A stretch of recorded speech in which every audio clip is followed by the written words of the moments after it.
Here's how this is going to work for today. We'll go to fhsa.musicfirstclassroom.com. It's a good place to start generally.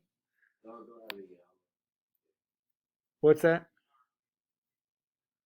And we'll go to software, of course. We'll jump on over to Soundtrap.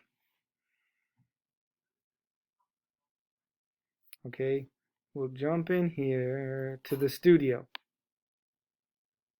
Now, I already made one, Mr. Santoro's Groovy Groove, but I'll make a new one just for demonstration purposes today.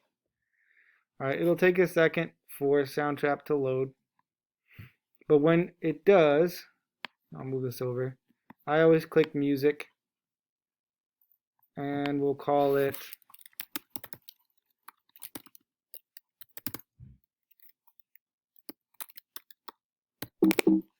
Justin.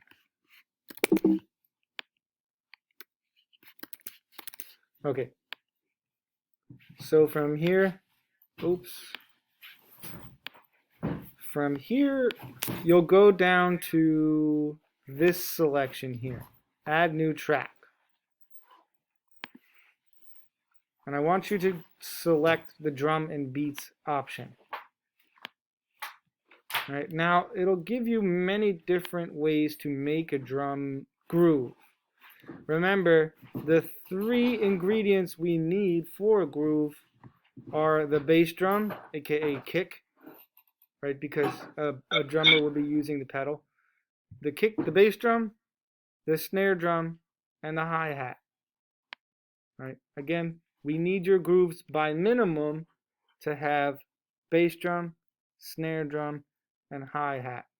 You are welcome to use this interface to make the beat. It's called the Patterns Beat Maker. But also a fun way to do it is to actually click this selection instrument and record something using the typing.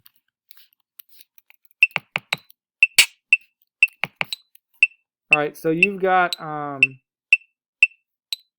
is this bass drum. Hold on. Ah, stop. Okay. Click back here. Let me check real quick. A is the bass drum. Over here you've got D is the hi-hat. I mean the snare drum, excuse me. And then 8 is the hi-hat. Right. So you'll select which drum you would like to use. You can do that by clicking over here in the machines list or whatever, and you can hear what a sample of the drum that you may want to use.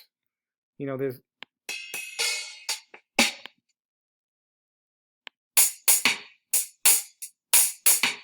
oh hey, that's actually the one drop beat that Miss Sai demonstrated. Is the demo for that. All right.